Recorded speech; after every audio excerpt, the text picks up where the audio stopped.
Well, if you've been with me on this journey that we've been taking at Soul Center based on this book from Michael Singer called The Untethered Soul, maybe you've come to have a greater awareness of who you really are.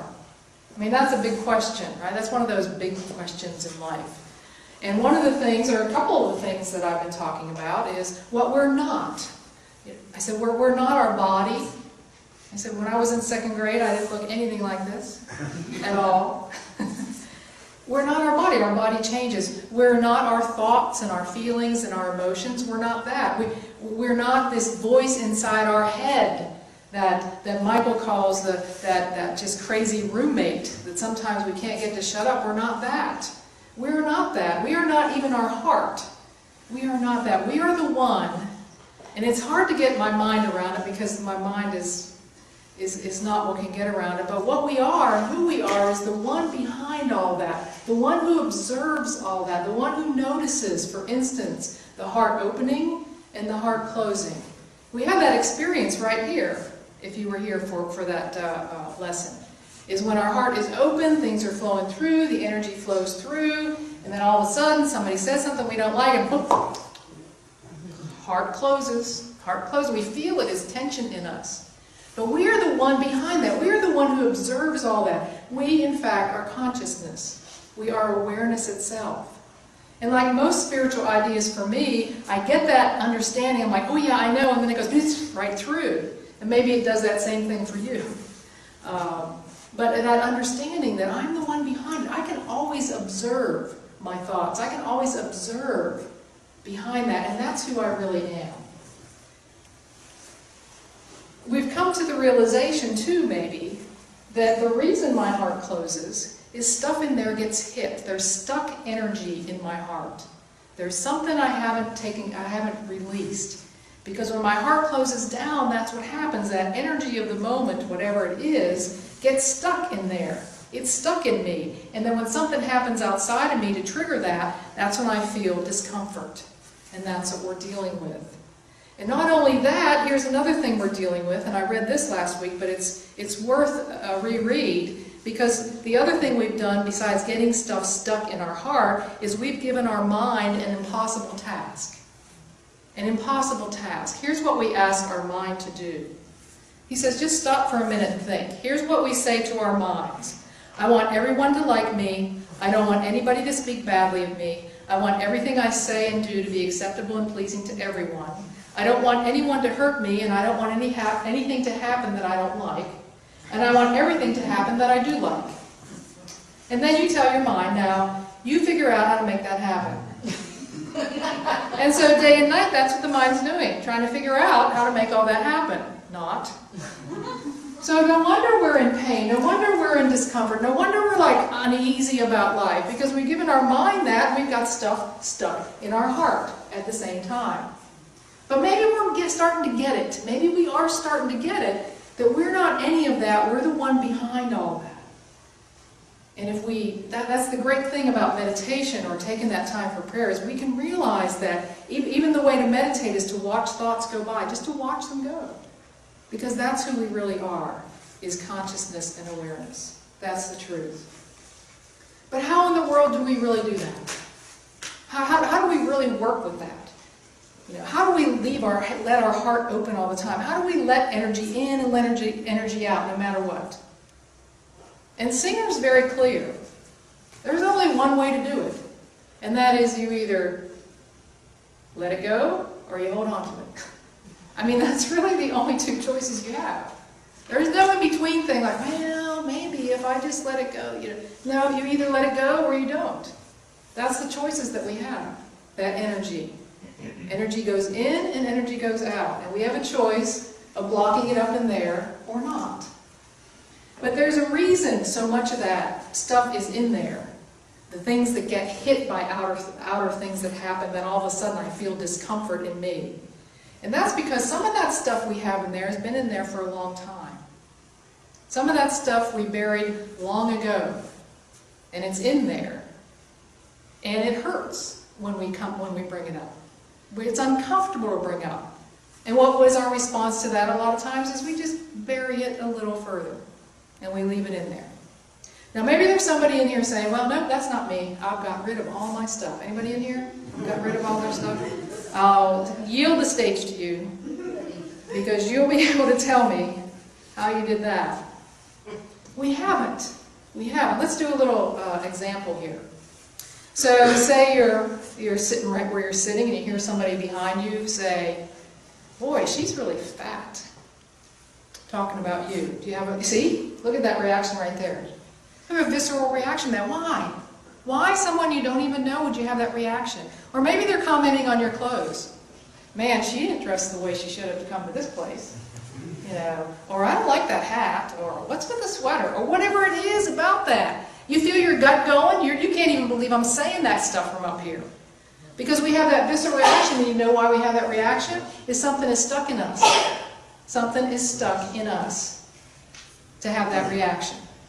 You know, this happened to me about a decade ago. I'll tell you, it's still fresh in my mind. A decade ago. I was working with somebody, we were going to film me doing something. I can't even tell you what that was about. And she said, but don't wear that jacket because it makes you look old. I was like, oh. Yeah, you know what I'm talking about because you have it too. That jacket hung in my closet for a long time. Every time I looked at it, I was like, I can't put that jacket on because it makes me look old. It was a kind of a new jacket. So I had to hang on to it for a while, you know how that is, because I just paid for it. Until finally I gave it away. Like I didn't deal with that pain of whatever that's about. And if you have that reaction, you didn't deal with it either. Okay, when we have that reaction to life. Because it hurts. I was hurt. She was just commenting on what she thought about the jacket. It was not her fault about anything. That's what she was seeing. She was probably giving me some really good advice. But it hurt, and I was afraid. I didn't want to go there. And it wouldn't have hit me, it wouldn't have been a problem for me if that energy had moved directly through my heart. It would have just gone in and gone out. Maybe some of you, sometimes when you get into the 5th and 6th decades and 7th decade of your life, that stuff doesn't bother you so much anymore. Sometimes it really still bothers you. And that's the way it is, because it hurts. It's painful. Well, if we're to grow beyond that pain, beyond those edges, that's what real spiritual growth is about. It's beginning beyond that edge where we feel uncomfortable. That's where it starts, because it requires us to change, and you know change is uncomfortable. It just is. To change is uncomfortable. And to grow spiritually, we really need to learn how to become at peace with pain. The kind of pain I'm talking about, not the physical pain, but that emotional, that attachment kind of pain. To be able to go to the edge of that and to not shrink back and avoid it or pretend it isn't there, which is what I did with the jacket. Just got rid of it, got it out of my closet, so I didn't have to deal with it. Didn't have to deal with that pain. Let me read you this. You must look inside yourself and determine that from now on, pain is not a problem. You hear that? It's just a thing in the universe. Somebody can say something to you that can cause your heart to react and catch fire, but then it passes. It's a temporary experience. Most people can hardly imagine what it would be like to be at peace with that inner disturbance. But if you do not learn to be comfortable with it, you will devote your life to avoiding it, or resisting it, or getting sucked into it. If you feel insecurity, it's just a feeling. Remember, you're the one back here. The insecurity is just a feeling. You can handle a feeling. If you feel embarrassed, it's just a feeling. It'll pass. It's just part of creation. Feeling is a part of creation. If you feel jealousy and your heart burns, just look at it objectively like you would a mild bruise. It's a thing in the universe that is passing through your system. Laugh at it, have fun with it, ponder it, poke at it, but don't be afraid of it. It can't touch you unless you let it. that pain, that discomfort can't touch you unless you let it. Are you hearing that? See, we don't have to be afraid of pain. We just need to change our mind about pain. We just need to change our mind that it's just a thing. That it's something we can actually lean into. That it's something we can actually lean into enough that we can let it flow through us. That we can feel it, not ignore it, not pretend it isn't there, but lean toward it. Instead of letting it pile up inside, waiting for something else to hit it and make us feel really uncomfortable. That's the idea.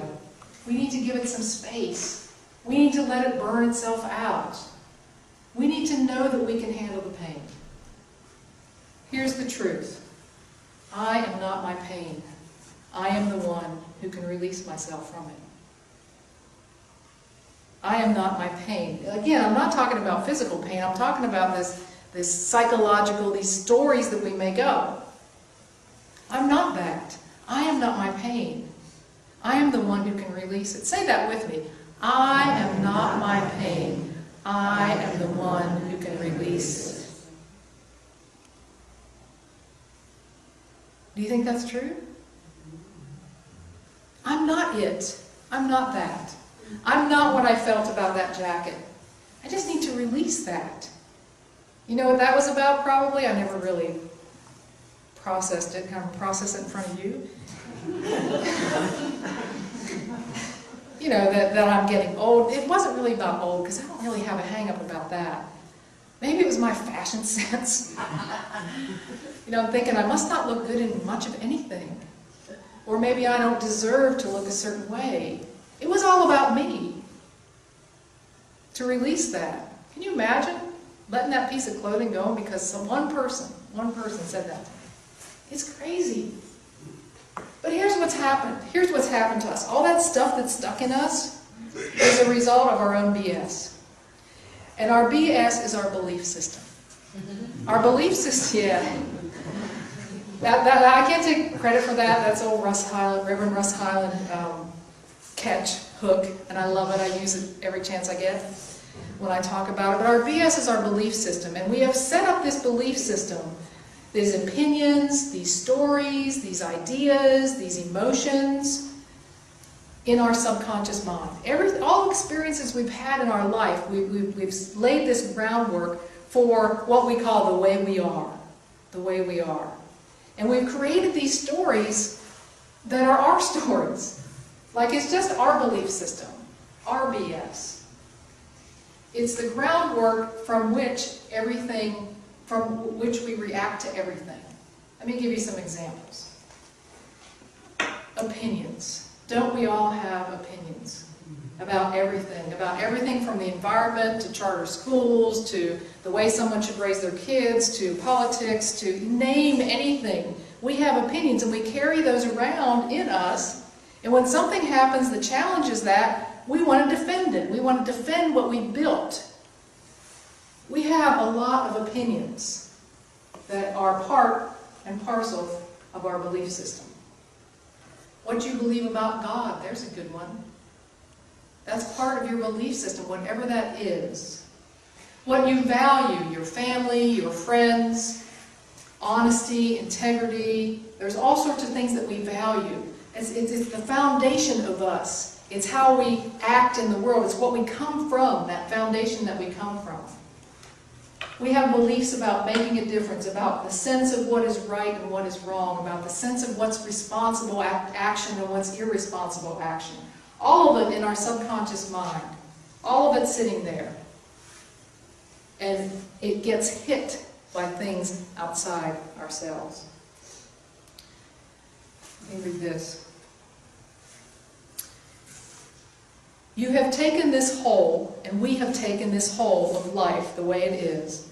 We've broken it into little pieces and selected a handful of these pieces to be put together in a certain way in our minds. That's what we've done. We've taken the whole of everything and broken them into these pieces and put them inside ourselves and said, you know, this is the way it is. And that model has become our reality. That's where we go from. If anything happens that challenges how you view things, you fight, you defend it, you rationalize. You get frustrated and angry over simple things and people disagreeing with you. And this is the result of being unable to fit what's actually happening into my model, into your model of reality. If you want to go beyond your model, you have to take the risk, listen to this, of not believing in it. Of not believing in your own model. What does that mean? Here's the thing. Your model is just your model. That's all it is. It's just like your opinion. Everybody has them. In fact, I used to work with a gentleman who said, everybody has an opinion and Paula has two. I don't think it was a compliment. But, you know, that one doesn't stick in there anymore. But we're constantly then trying to stay in that comfort zone of the model we built. That's what's in there. And we twist and we turn and we get achy when someone doesn't agree and when we can't make it our way because it's hitting our model. Oh, come on, we need to get over it. We all have a model. And it's just ours. And it's made up of tiny pieces of what really is happening. That's the truth. Here's something in me. I'm putting myself out there because last week I told you success stories that Renee and I have had together. Well, I want to tell you some challenges that I have. And here's one of the things I have in my model. And it is a strong thing. It is a wall. I have walled myself in with this belief. And my belief is this, and I say it all the time, those of you who know me well have probably heard me say it. People do not listen, and they do not read. Yeah, see? I mean, I got a wall right there. People don't listen, and they don't read stuff, and you know what? I have proof. I have proof in my emails. I have proof about that model. It's the truth. Some of you have that same model, right? You're like, people don't listen, and they don't read. And I'll tell you, my model gets hit all the time. Every day, pretty much, that I'm working.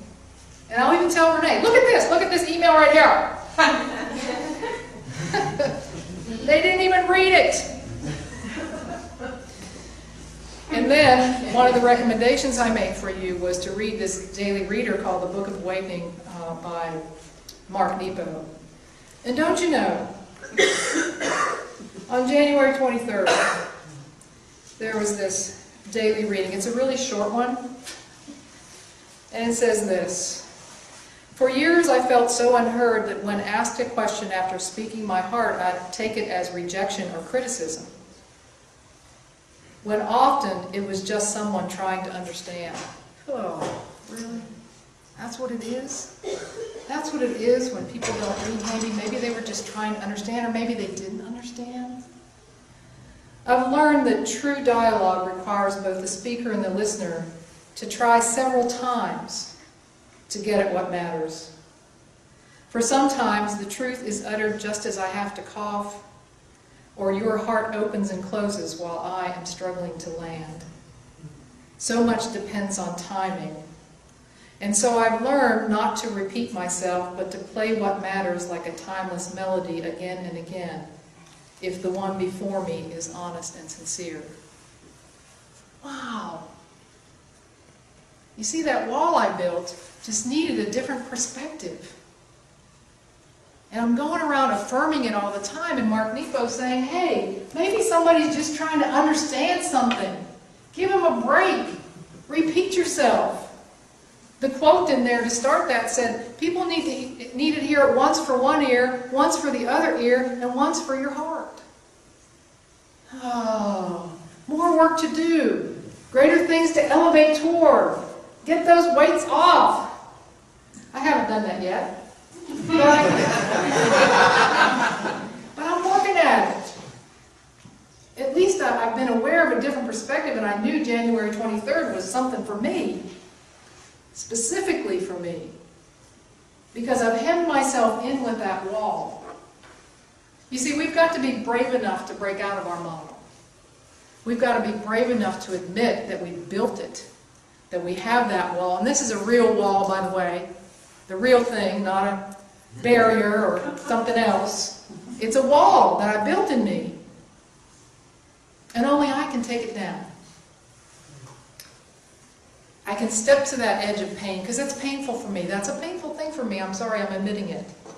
But the only way to take it down is to step to the edge, to feel what it feels like, and to be brave enough and willing enough to change. I imagine you have a wall or two. I know I have more than just what I shared with you. But we need to stop trying to make the outside world make sense on the inside. Because it's not going to happen. Not with a few pieces that I have left in there. So there are two ways you can live. You can devote your life to staying in your comfort zone within those walls, screaming out, "Nobody ever listens or reads!" Or you can work on your freedom. In other words, you can devote your whole life to the process of making sure everything fits within your limited model. Nobody listens. Or you can devote your life to freeing yourself from the limits of your model. Because that model limits me. Your model limits you. Our models have edges. There are things like jealousy and insecurity and fear and worthlessness. And we've got to come to the edge and be willing and make peace with standing in the discomfort in order to grow spiritually. And that's the truth.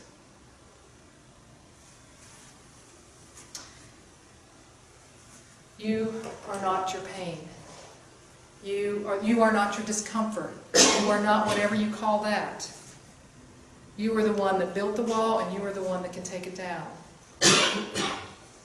You are not the pain of it, the discomfort of it. You can release it. It's hard work sometimes, because I want to hang on to that, because I have proof. So today, one of the activities that we'll do as we go into meditation is I'm going to give you, the ushers are going to pass out a card to you, and I want you to write yourself an encouragement card. Because sometimes we just need somebody to say, you know what, it's going to be all right. You aren't your pain.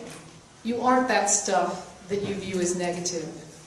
So I want you to write in this card during meditation what you want to hear as encouragement for yourself. And after you do that, I want you to write your own address on the front, seal that envelope up, and leave it with me. And sometime in the future, you're going to get it back. And you're going to see the words from your own handwriting, the encouragement to stand in your pain, to be okay with it, to make peace with it, and to move forward from there. Yes? Yes. All right, so let's get ready for meditation. Look at these cards as they come around.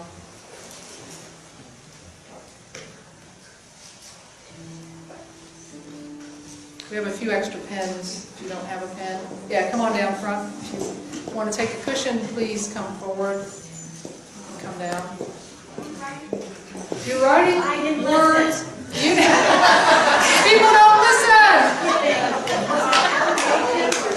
That was good, though. That was good. Is it an affirmation or something that you want to get rid of? Write an encouragement card to yourself. Encourage yourself.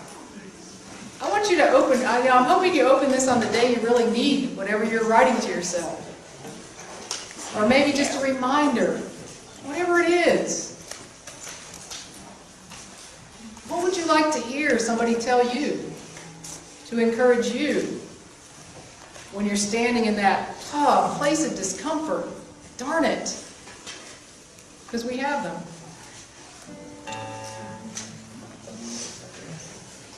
All right, so let's breathe in. Any other questions? Thank you. Thank you, Bill. So let's be still first and breathe in and out and remember, let's start off with that affirmation that I am not my pain. I am not the discomfort I feel. I am the one who can release it.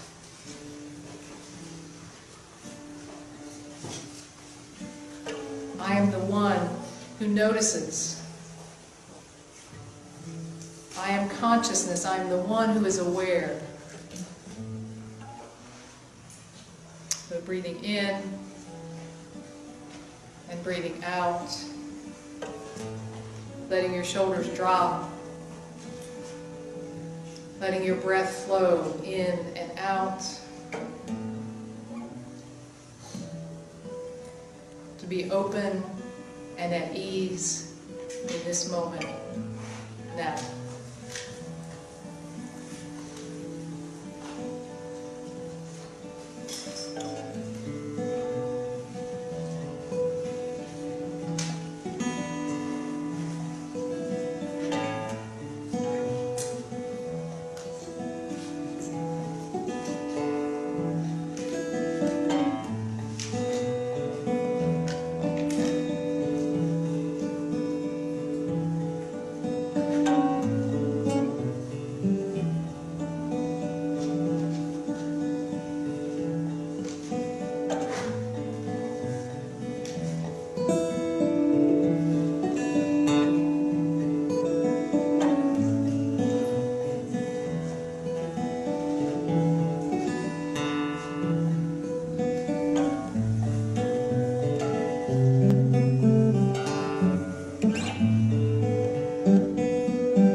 You are doing fine just the way you are. God, the universe, expects nothing of you. You are simply here to try on different clothes, to experience different roles until you find just the right fit.